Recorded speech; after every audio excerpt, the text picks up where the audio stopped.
Well, if they're laning against each other. Yeah, so okay. Yeah. Different speed bottom.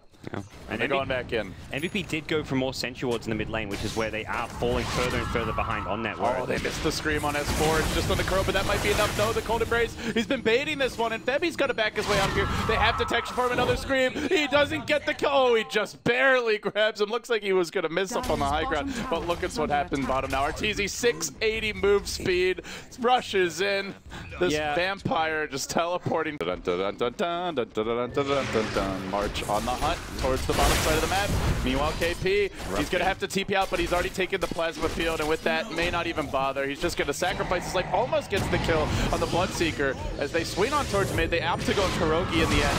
Feather Strike not doing quite enough on his own. They're going to scream follow. Now the Death Ward coming through. Kurogi was slept. The mech from Zai to turn it. They even jump the Tombstone for this, but they get the kill anyway. They're going to focus down the Tombstone in the middle of the fight. Rarely do you see this work out whatsoever. Track onto Zai now as well. Even with the 3-hero decay, can he survive long enough? They muscle him down. Man fighting it on dying under his own tower with the best mech and winning the fight. But now Arteezy arrives looking for the easy pickoffs. There's none to be found here. He needs to run the hell away. Blink in 3 up to the north. No TP scroll available. He's got a bit of extra move speed here, and it's just enough for him to get away. Puppey might not be so lucky though. It's Nuts is efficient with the cast. Dust just gets deployed and he brain saps him, and now Nuts is in trouble. They can swing back around on him. Slept for now. QO Blink Scream doesn't connect on Puppey. Only hitting on Kuro. MVP going blow for blow as Arteezy makes the Bloodseeker one, and then when they re-engaged and Bane gets a kill out of it, not the best. They just keep on charging. Just run in secret. That's the plan. And S4, the next one to fall victim to the face rush that MVP are putting on display. But QO may end up dying to this again. Tombstone drop. QO gets silenced. KP could well be next. Barely TP's home. Jettisons in the nick of time. That's one weakness, is they don't have good cancel for the Fiend script. They're 5-manning. Yeah, you've got something like a cast, but you're generally throwing the cast early on. The Bounty Hunter Shuriken, very short range, so it's quite hard for them to deal with the Fiend script that's going to keep going onto the Queen of Pain. A lot of 1-for-1s here. If they're getting track gold, these would be fights that MVP would be relatively happy with, but losing the Queen of Pain, that's going to hurt. And I think the biggest worry for me is grouped up onto the high ground they go. They don't even have the Puppey gem. It's currently sitting in the fountain. And right at this moment, the Diffusal Blade comes out, but Arteezy just starts laying into the tower. Next to it, a Tombstone is dropped. Standing proud and soon to have more health than what remains on this tier 3. No glyph available. MVP needing to fight this one soon. They've got the Quapple. They got to find the right initiation here. Nuts also worming into the trees. Everybody's back on defense. The Plasma Field almost got a couple on, and they engage. On to S4 they go. The Quapple off the bat is going to connect on 2. And now the Death Ward of the tree line. Arteezy almost finished off. The Winter's Curse though from Kuro. Good. Not quite good enough. They lose Arteezy. The PL army stacks up. Puppey, maybe not stacking up quite enough. Kept alive for now. He's out of mana though. He's got to run. KP on the chase. Wants that track gold. Give it to me, he says, and he will. Now Zai. 3 down. Could be 4, but that's 1 tanky Undying. 111 damage. Sitting at about 70 strength, but not going to help him when he doesn't know who to target. MVP hold the line. They get 4. Pile in the track gold. Give them for objectives here. There's no track right now, but MVP are maneuvering in, and the OP spot for the Tombstone. This is just such a good place to put it down. Yeah, I don't know if you can fight this if you're MVP, but they're thinking about a QO. Quabble deployed. Is he going to blink in the Death Ward? Very well placed. Almost brings down Arteezy up the bat. Charge through. They pop the Aegis. They got another kill the Undying, but the Tombstone is here on the high ground. And March is dropping quickly. And now comes round 2 of Arteezy's life. QO blinking away. Takes the rupture damage. Almost finished off of this. He will TP out. Good location to retreat from. KP rushing in on the supports. They need to focus him, but they don't have vision of which one's real. And no more rupture available. Arteezy already having used that. Can't easily get the kill. Another doppelganger up to the trees. TP out attempted. No Winter's Curse. No Fiend script. And, well, KP actually decides to turn. It's going to go back onto Kurogi. Tries to fight him out here. He'll get another kill, perhaps. Oh, the nice cold embrace. Survives. Dodging the blood right, though. KP again and again keeps on rushing in. The PL army getting out of control. They're going to purge Arteezy, track him up, and rush forward. Kuro definitely dead to a lance here. Maybe they even get the Bloodseeker as well.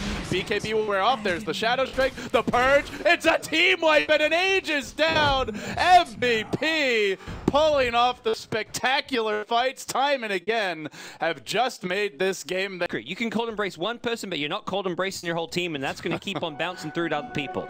Yeah, he's been abusing Secret. He has really been taking them over his knee and spanking them the past few fights. And now MVP look for a fight, but they're coming at an awkward angle. It will be Febby up first. Puppy sleeping him initially. Mark charging on his eye. The bash number 2. Quappo, no tombstone deployed in this one. And now Arteezy almost dead off the bat. Look at it go, man! Nuts! Just clobbers them all 4 down. They buy back and try to re-engage. Can Secret turn this? Doesn't look like it. Another lance, another kill. It's 5 kills and a dieback for Zai as Secret comes. They have a death ward in 40.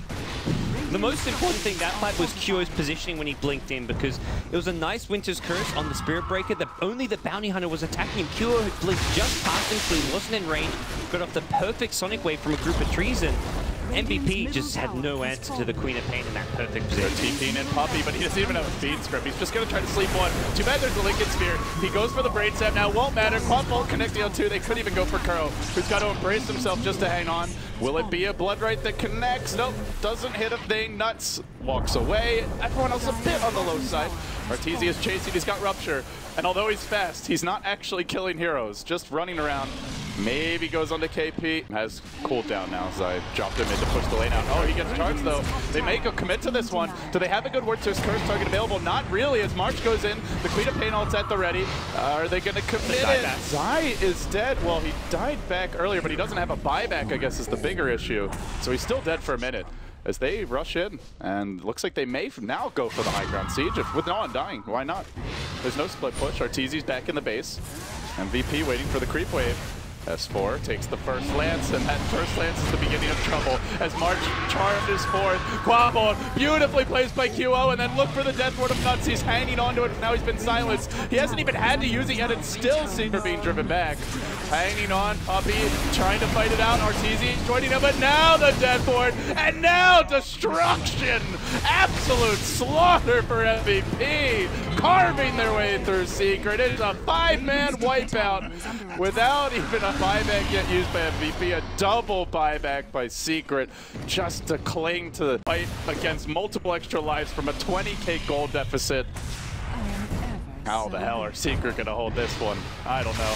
I hope they've got better ideas than I do, because I'm just seeing towers falling. The mid lane's already been pushed in, and now they're looking for this bottom lane to go as well. Blood Right thrown out, doesn't clip a single hero. They do engage on the KPU's Rupture. They're trying to isolate him, but he's gonna turn and look to fight Arteezy, and the backup comes from March. Leave my PL alone! Leave him alone! 17% and you're facing down for the count as Nuts finds another full duration death ward. Continues to go, braining down the entire Secret squad. S4, who hid behind the trees, will now emerge and meet his certain demise. That is an amazing Winter's Curse, but it won't matter because there's nothing left to fight with it. And Secret run over, they'll tap out at 38 minutes or so. I didn't see this one coming, Gods. How about you? I don't know, something about the games we cast, the MVPs, they show up and play. We saw Hot6ix take a game off Beachy Gaming, one of the favorites in Group B, and now we're seeing Phoenix take a game off Secret, one of the favorites of TI5. That was just a huge performance from